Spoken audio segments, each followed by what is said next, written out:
Hey there guys, Tim here from Candid Tech TV. So today I'm going over this 720p projector with you today.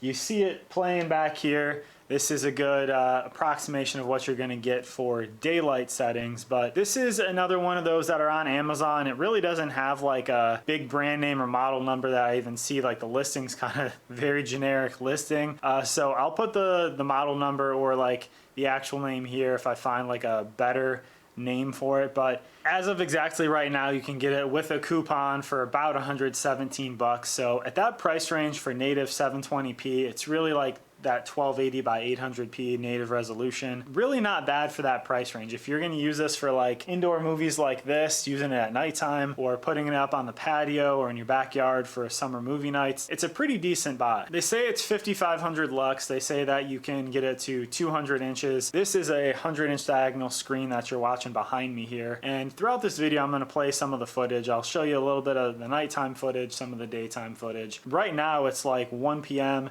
and I have some ambient light coming in here. I have some windows with some blinds in front of them just to kind of block it out a little bit. It's pretty decent. Like I said, ideally you want this for more like your nighttime use. You know, if you're using it indoors in a room where you can either have no windows or where you can really control the light and use some good blackout curtains. So a couple of things I really like about it is that it does have two HDMI inputs on there. So you can have a couple different devices set up and you can easily switch back and forth without, having to mess around too much with cables and that type of stuff. Also, you do have the headphone jack out, so you can use that and hook up an aux cable and set it up to a set of speakers. So that's something that I've been doing. The speakers on this one honestly weren't the greatest. I had it at about 40 so volume and it was still kind of rumbling and rattling, so you would have to have it pretty low and be pretty close to it to really use those onboard speakers. So definitely hook it up to an external speaker. You hook it up to like a 2.1 or 5.1 channel speaker system, or you can just hook it up to like a Bluetooth speaker.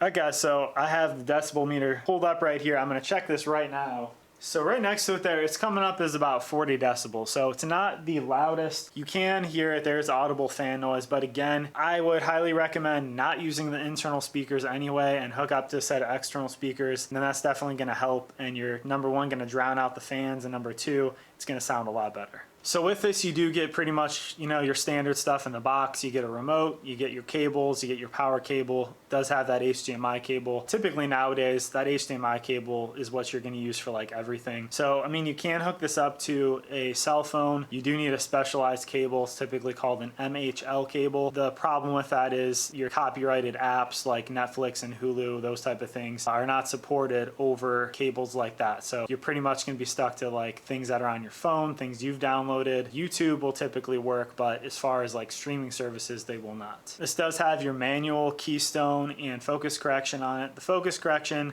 works fine. As far as the keystone, I'm really starting to like the projectors that are more portable and even have the built-in electronic keystone correction, because on these ones with the manual keystone correction, the thing I'm finding is that the minute you start playing with that keystone, you can't get back to a nice crisp picture using that focus wheel. For like this picture, for example, when I set this up, in order to get the best focus and get everything actually dialed in without having any blurring, I still had to have the top of the picture a little bit wider than the bottom. So, it's kind of still coming down like a cone a little bit. It's not too noticeable, but if I use that keystone, I could not get the full image dialed in. That's the problem with these, but if you can set it up where it's high enough or you're projecting kind of straight on, then it shouldn't be too big of an issue for you. But just know, if you're really angling up or angling down, then that's something you're gonna run into. Alright guys, so if you are looking for an outdoor movie projector or maybe a projector for a man cave, this one could definitely fill that void for you. I would just say you're for sure gonna wanna hook up an external speaker to this, and just know that you're going to be using it more so for nighttime and for movie nights, game nights, that type of thing. Now it is on Amazon right now. Price is subject to change. Like I said, at the time of making this video, it's 116-ish with a $10 off coupon if you use that. So I'll put the link down here below. That's going to be in the description, and that does help me out. It's an affiliate link, so if this video is helpful to you, regardless if you buy that or something else, it does help me out. And guys, I have a whole budget projector playlist, so make sure to check that out. It's got all my favorites from over the years, and if you like projectors and content like this, then definitely hit that subscribe button. And I'll see you guys on the next one.